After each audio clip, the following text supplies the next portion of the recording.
Hello everyone, कैसे हैं आप सब। आई होप अच्छे होंगे, मस्त होंगे और कहानी एंजॉय कर रहे होंगे। और कहानी पसंद है तो please like subscribe comment share ज़रूर कीजिएगा। तो चलिए शुरू करते हैं एक नई कहानी।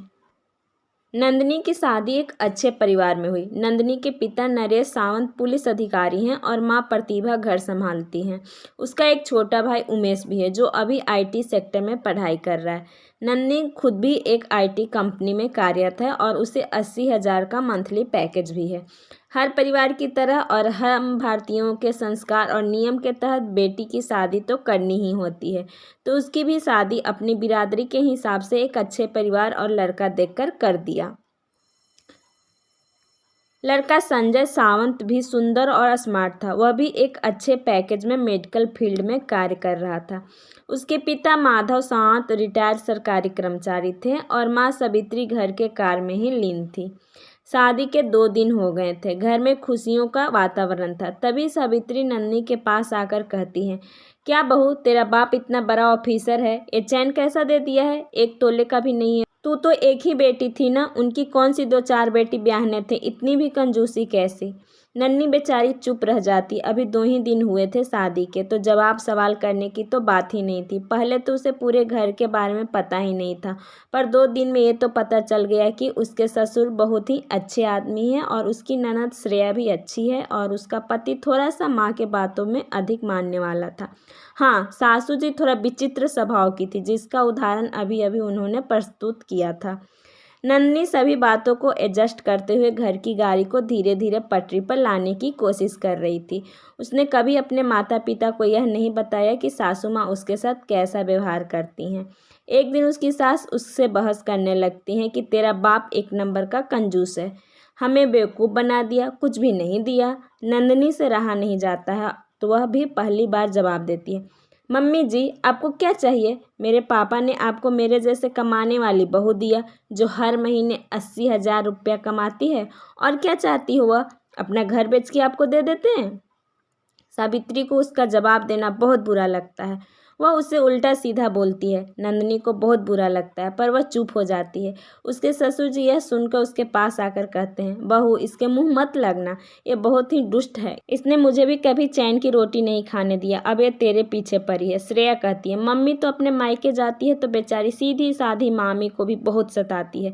लोग तो डर के मारे कुछ नहीं बोलते। कौन पानी में रहकर मगरमच्छ से बैठ ले, घर में रहना है इसलिए कोई कुछ नहीं बोलता है उनसे। नंदिनी बेचारी परेशान हो जाती है। खाना बनाते समय उसकी सासू माँ आकर खड़ी हो जाती थी और हर बात पर रोक टोक करती है। तेल बहुत डालती है, तेरे बाप ला कर देता है क्या? मसाला बहुत डालती है। हर बात पर ताने मारने तो जैसा जन्मसिद्ध अधिकार था। नंदिनी बेचारी सब कुछ सुन लेती थी। एक दिन तो हद हो गई। वह सुबह नाश्ता बनाकर सासू माँ को देती है और साथ ही सभी को देती है और उसे ड्यूटी में देर हो रही थी तो वह भी तैयार होकर ऑफिस जाने लगती है। तो उसकी सासू माँ नाश्ते का प्लेट उसके ऊपर फेंक कर कहती है, ये क्या नाश्ता बनाया है? न नमक का पता, न कोई टेस्ट, सिर्फ तेल भर के रख दिया। जबकि वही नाश्ता सभी लोग बड़े चाव से खा रहे थे। उसके ससुर बोलते भी हैं कि क्या प्रॉब्लम है, बढ़िया तो है। सवित्री उनको भी 4 बात सुना देती है। हाँ हाँ, मैं ही बुरी हूँ, इतनी अच्छी बहू है तो रहो तुम लोग, मैं अपने मायके चली जाती हूँ। एक कलमुही पता नहीं क्या चाहती है, इस घर में आग लगवा कर मानेगी। नंदिनी बेचारी रोते हुए जाकर अपने कपड़े बदलती है। उसका पति संजय तो माँ के सामने कुछ बोलता है नहीं, उल्टे माँ को ही तरफदारी करता था। नंदिनी को पहले ही लेट हो गया था, अब और भी लेट हो गया। वह बिना कुछ खाए पिए ऑफिस चली जाती है। श्रेया सवित्री से कहती है, मम्मी आप भाभी के पीछे क्यों पड़ी रहती हो? वो बेचारी नौकरी भी करती है और जितना हो सकता है घर का काम भी करती हैं। और क्या कमी की थी? उसके पिता ने सब कुछ तो दिया है और सबसे बड़ी बात कि इतनी अच्छी बहू दी हैं, आपको उसकी इज्जत करनी चाहिए।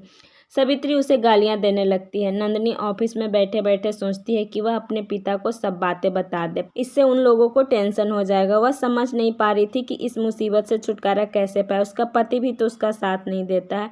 शाम को नंदिनी घर में आती है और कपड़े बदल कर अपने लिए चाय बनाकर लाती है और चाय पीने लगती है। उसका सर दर्द कर रहा था। ससुर जी और ननद मार्केट सामान लाने गए थे। मार्केट का काम वही दोनों करते थे। सावित्री उसी समय संजय के साथ घर में आती। वह भी कुछ खरीदारी करने मार्केट गई थी।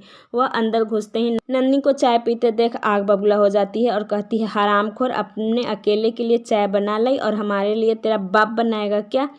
नंदिनी कहती है, हर बात बाप को मत लाया करिए। सावित्री बेटे से कहती है, देख कैसे जुबान लड़ा रही है, आज इसका दिमाग ठिकाने लगाती हूँ।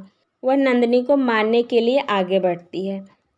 पहले से सर दर्द से परेशान नंदिनी सासू माँ के पास आते ही गुस्से में सासू माँ उस पर हाथ उठाए उसके पहले ही वह अपनी सासू माँ की चोटी पकड़कर 2 झापड़ धर देती है। उसी समय दरवाजे पर माधव और श्रेया पहुँचते हैं। नंदिनी को माँ को मारते देख संजय चीखते हुए नंदिनी की तरफ बढ़ता है तो नंदिनी वहीं पर ही अपनी चप्पल उठाकर उसे भी 2 चप्पल मारती हुई कहती है, बहुत हो गया, अब मैं बर्दाश्त नहीं कर सकती। मैं अभी और इसी वक्त जाकर पुलिस स्टेशन में तुम लोग के खिलाफ 498 का केस करवा देती हूँ, सभी को जेल भेजवाती हूँ। सासू माँ को तो मार खाते ही हालत ख़राब हो गई थी, अब जेल की धमकी ने तो और डरा दिया था। वह यह भी समझती थी कि अगर उसका बाप चाहेगा तो उन्हें कई साल जेल में कटवा सकता है। उसका पति भी घबराकर कमरे में जाता है और सास भी रोते हुए कमरे में जाती हैं। उनके जाने के बाद माधव और श्रेया अंदर आते हैं। नंदिनी अभी तक स्तंभ खड़ी थी कि उसने यह सब कैसे कर दिया। उसके ससुर उसकी पीठ थपथपाते हुए कहते हैं, वाह बेटी, जो मैं कई वर्षों से नहीं कर पाया वह तूने एक झटके में कर दिखाया। दूसरे दिन सुबह सुबह सासू माँ चाय बनाती हुई दिखाई दी और उसे ढंग से बात करने लगी। नंदिनी को अपने किए से दुख भी हुआ, उसका रिजल्ट देख खुशी भी हुई। आज नंदिनी के लड़के का ब्रह्मी मनाया जा रहा है और पूरा परिवार जुटा है। उसकी सासू माँ सभी काम कर रही थी। उस दिन के बाद उनका और संजय का व्यवहार ही बदल गया था। नंदिनी को और क्या चाहिए था, वह बहुत खुश थी और साथ ही उसके सास ससुर ननद भी बहुत खुश थे। Thank you.